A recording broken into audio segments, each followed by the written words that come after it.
لا تحسب أن الدين بعيد عن حب وحياة وبأجرك للدين Malam ini di tempat ini kita semua bisa berkumpul dan bermuajahah dalam rangka yang insya Allah sama, dengan tujuan yang sama, karena niat kita melangkahkan kaki kita dari Kabupaten Indramayu, Kecamatan Haur Gelis, Desa Kadang Haur. Anak baik jawab tuh anak jawabnya taruh ono surono Dengan desa campuran ya, desa campuran, dengan tujuan yang sama, dengan niat yang sama. Apa niatnya? Niatnya dengan tujuan mencari ridho Allah Subhanahu wa Ta'ala. Kalau kita salah niat rugi ya. Kalau cuma niatnya hiburan, refreshing dan lain-lain, itu rugi. Kalau niatnya beda-beda, niatnya harus sama, tujuannya mencari ridho Allah Subhanahu wa Ta'ala. Dan jadi pertanyaan, kenapa Ustadz jauh-jauh mencari ridho Allah Subhanahu wa Ta'ala? Apa nggak ada, udah habis ridho Allah di Haur Gelis? Bukan seperti itu. Kita mencari suasana yang berbeda, menandakan apa? Mencari ridho Allah tuh dimanapun bisa, Pak.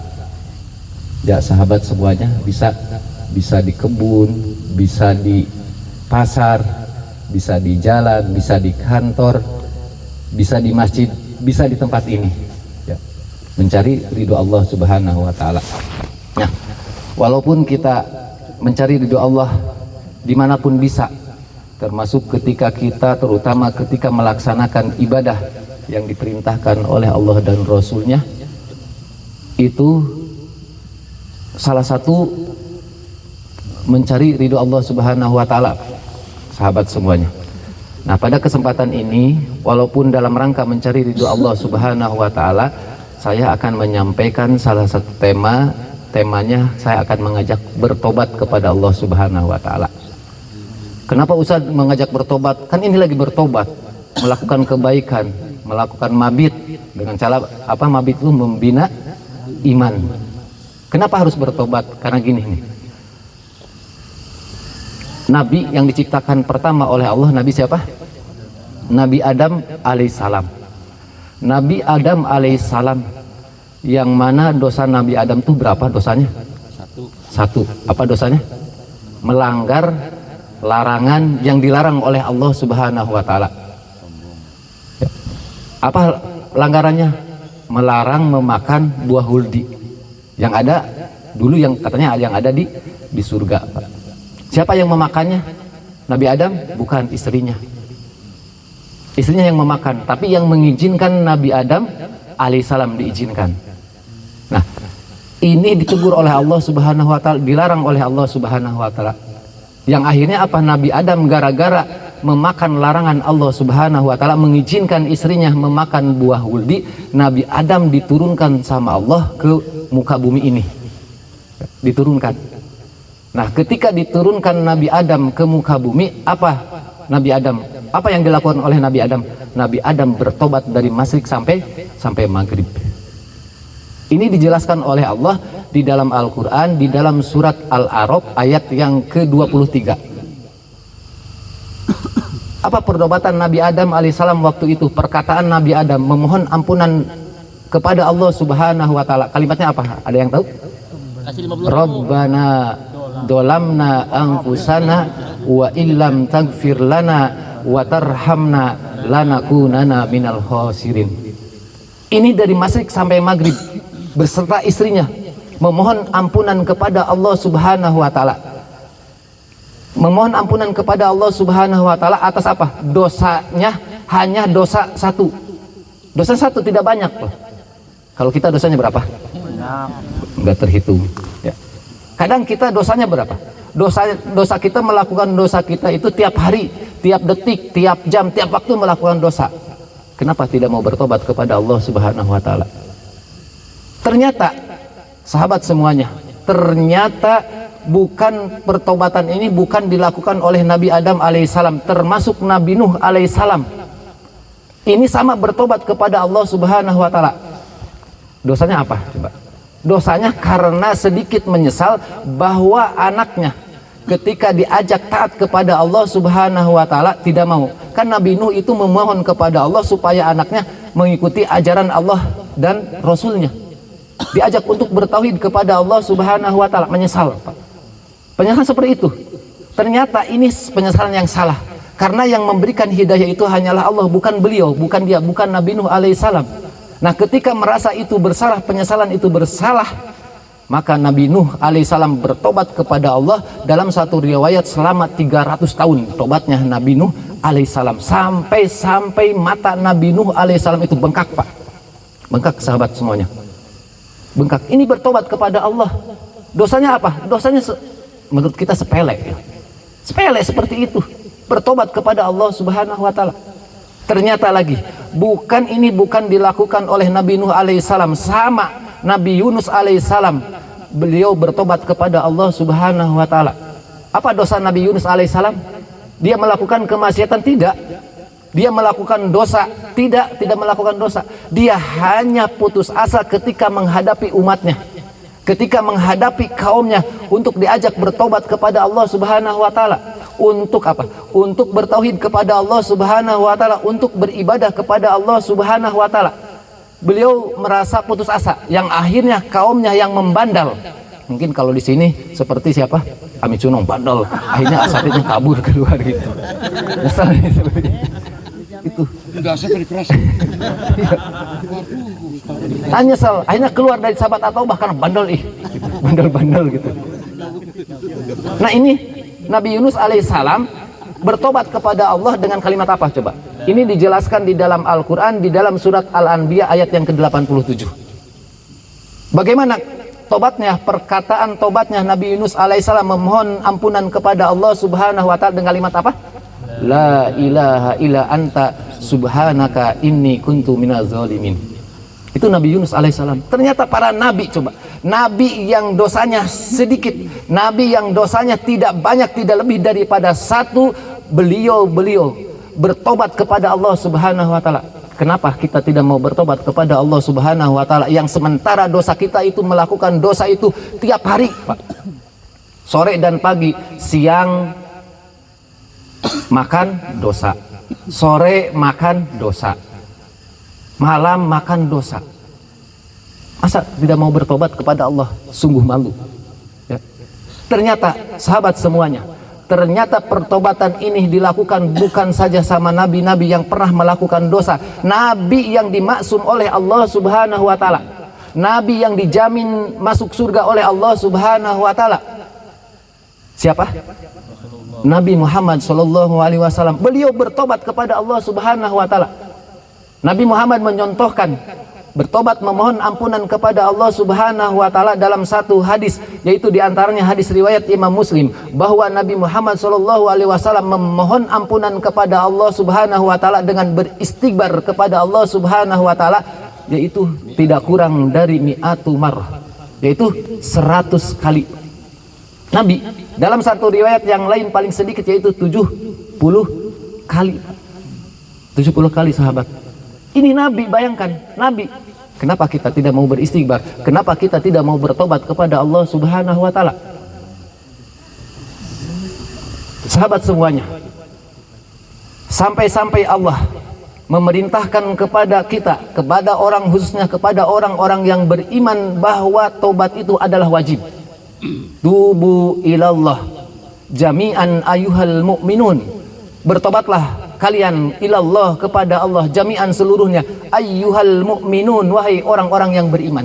Ketika kita mengaku orang yang beriman, wajib bertobat kepada Allah Subhanahu wa taala. Supaya apa? La'allakum tuflihun, supaya kalian menjadi orang-orang yang mendapatkan kebahagiaan. Kalau kita mau bahagia, bertobatlah kepada Allah Subhanahu wa taala. Sahabat semuanya, menandakan tobat wajib, memohon ampunan kepada Allah itu sangat wajib. Jangankan kita melakukan dosa, tidak melakukan dosa, jangankan lagi melakukan dosa, lagi melakukan ketaatan kepada Allah, Rasulullah mengajarkan untuk bertobat. Contoh, ketika kita sholat, tahu sholat maghrib, sholat isya, sholat subuh, sholat duhur, sholat asar, dan sholat sunnah. Ini lagi sholat, coba diajarkan untuk bertobat kepada Allah Subhanahu wa Ta'ala. Salah satunya apa? Salah satunya ketika ruku, karena diantara doa ruku itu ada kalimat pertaubatan. Salah satunya doa ruku yang hadis ini dari Siti Aisyah. Siti Aisyah itu siapa, Mas Rudi? Ami Cunong. Siapa Siti Aisyah itu siapa? Istri siapa? Istri Rasulullah. Nah, kata Siti Aisyah, qolat, Siti Aisyah berkata,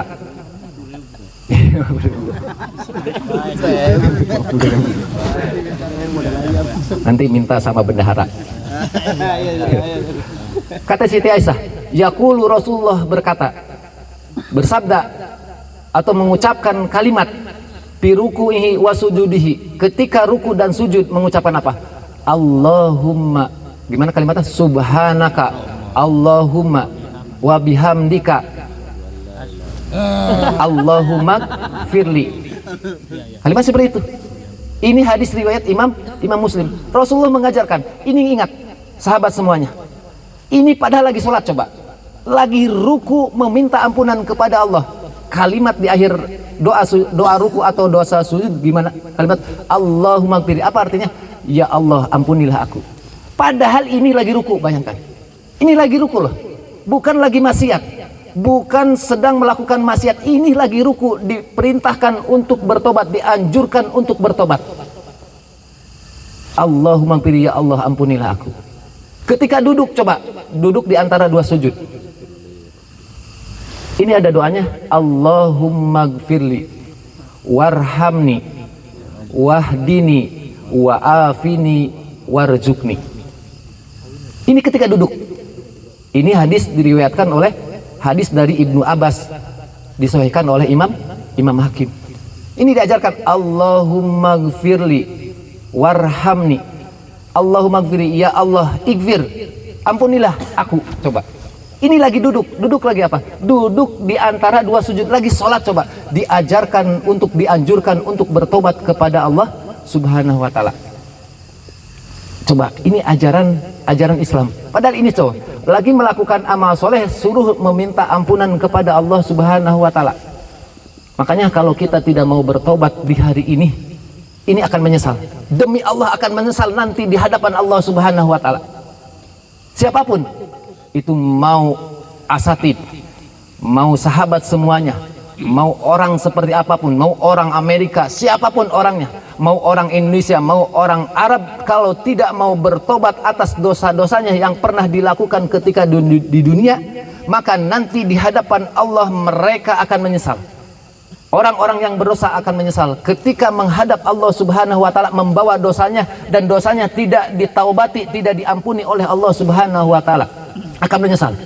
Ini dijelaskan oleh Allah di dalam Al-Quran, yaitu salah satunya di dalam surat As-Sajdah ayat yang ke-12. Bagaimana kata Allah? Walau taro idil mujrimuna nakisu ru'usihim inda rabbihim rabbana absorna wasami'na farji'na na'mal solihan inna mukinun. Ini penyesalan orang yang berdosa ketika di hadapan Allah. Kata Allah bagaimana? Walau taro izil mujrimuna nakisu ru'usihim inda rabbihim. Seandainya engkau melihat kepada orang-orang yang berdosa, nakisu ru'usihim inda rabbihim, mereka akan menundukkan kepalanya nanti di hadapan Allah Subhanahu wa Ta'ala. Menundukkan, kenapa tunduk? Mereka merasa malu atas dosa-dosanya, dan mereka merasa ketakutan, dan mereka akan berkata nanti di hadapan Allah Subhanahu wa Ta'ala. Siapa mereka? Orang-orang yang berdosa. Bagaimana perkataan mereka? Rabbana absorna wasami'na farji'na na'mal solihan inna mukinun.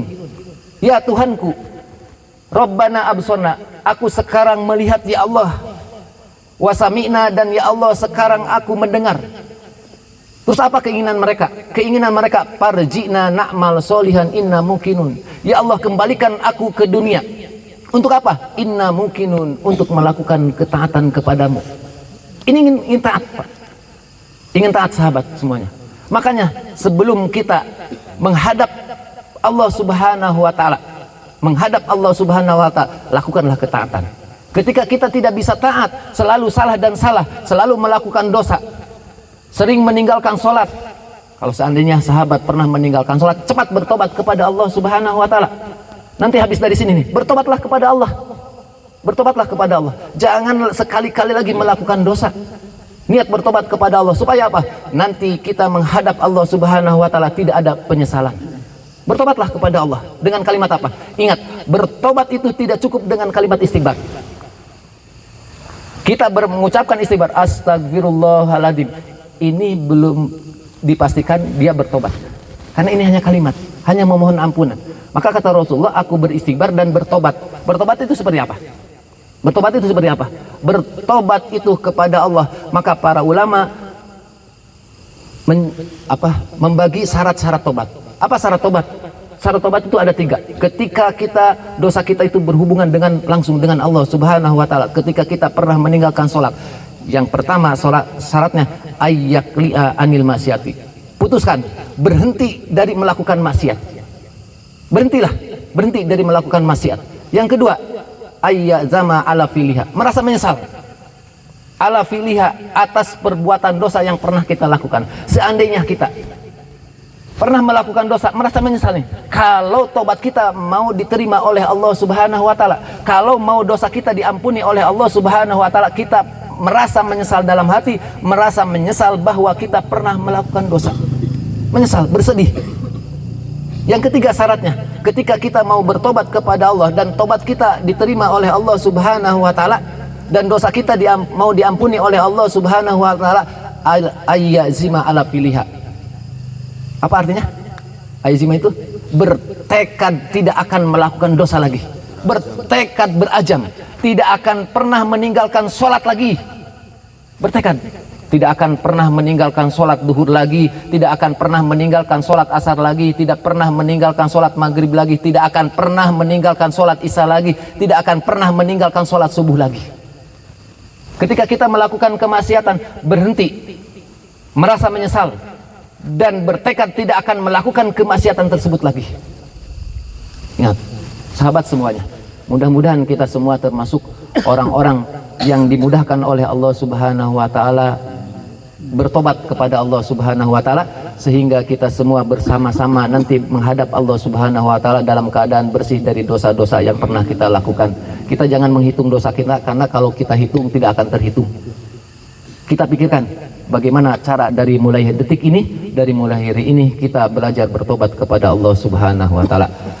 Sahabat semuanya, mungkin penyampaian dari saya cukup sekian, mudah-mudahan bermanfaat, mudah-mudahan menjadi bahan pulang dari sini kita itu seorang yang diampuni oleh Allah Subhanahu wa taala atas dosa-dosa yang pernah kita lakukan.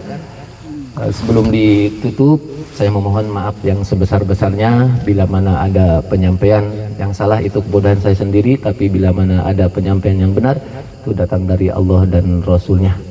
Mungkin ada para satid yang lain yang ingin menyampaikan tausiahnya.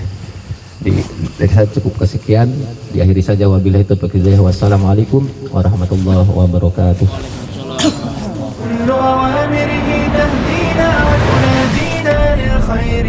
ينهانا عن